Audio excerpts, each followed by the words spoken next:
Nintendo's next console is almost here, but while everyone's talking about specs, release dates, and launch games, there's one big thing that's flying under the radar, and it could affect how you play, mod, or even own your games on day one. Yep, Nintendo just quietly updated its terms of service, and let's just say, some of these changes are raising some serious red flags. It's hard to believe what's happening. The brutality of it. It could be the end of Nintendo. In this video, I'll break down what's changed in Nintendo's new policy, what it means for the upcoming Switch 2, and why some fans are calling it anti-consumer. Plus, I'll share how it compares to Sony, Microsoft, and Steam, because spoiler alert, not every company is doing this. First, let's rewind for a second. What do we actually know about the Nintendo Switch 2? Well, the Switch 2 will be out in about 2 or 3 weeks, with the launch window just around the corner, and it will feature DLSS upscaling, 1080p handheld resolution, 4K 60 frames per second when docked, and you can use your Joy-Cons like a mouse controller.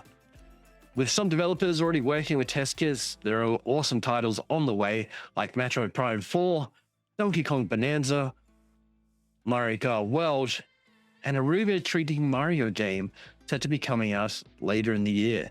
Now, here's the curveball.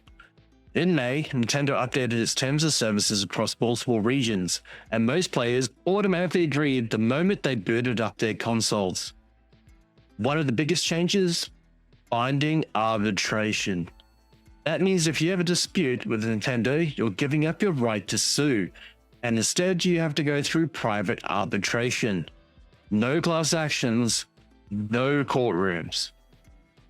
Other updates give Nintendo broader control to ban accounts for terms of service violations, and in some cases, permanently remove access to digital purchases. Here is where it gets tricky. If the Switch 2 goes more digital, and all signs point to that, these terms give Nintendo more power over what you buy and how you use it. Let's say you want your Switch to run a fan-made game. Under these new terms, it could be considered a violation and your Nintendo account could be suspended. That's your entire digital library gone. I am inevitable. Now, Nintendo's never been mod-friendly, but this makes their legal stance even more aggressive. And that's got modders, preservationists, and fan creators really concerned. Now, let's be fair, Nintendo isn't the only company doing this. Sony and Microsoft have arbitration clauses too. Even Steam has them. But here's the difference. Nintendo has a history of actually enforcing strict policies, especially against the fans and modders. So while these terms might seem like boilerplate legal stuff, Nintendo's track records means they will act on them.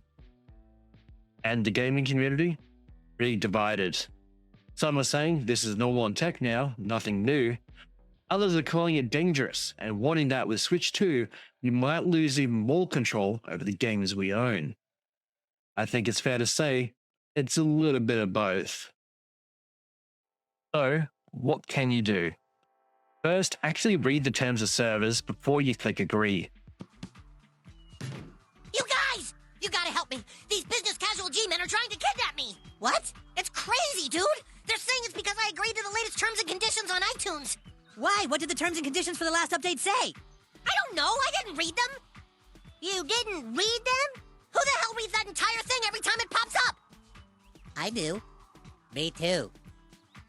You're telling me that every time you guys download an update for iTunes, you read the entire terms and conditions? Of course. Well, how do you know if you agree to something if you don't read it? That hint? Talk about it. Ask questions, post online. Yes, Nintendo's a business, but they've all backed decisions before when fans speak up. And third, stay informed. Especially with Switch 2 on the horizon, knowing your rights as a consumer is more important than ever before. So what do you think? Is this just standard corporate legal stuff? Or is Nintendo slowly tightening control over how we play? Let me know in the comments down below. I'll be covering more Nintendo news, Switch 2 news and industry trends. So if you want honest takes without the sugarcoating, hit the subscribe button. I've been your host, Charlie K, and as always, we'll see you on the next level.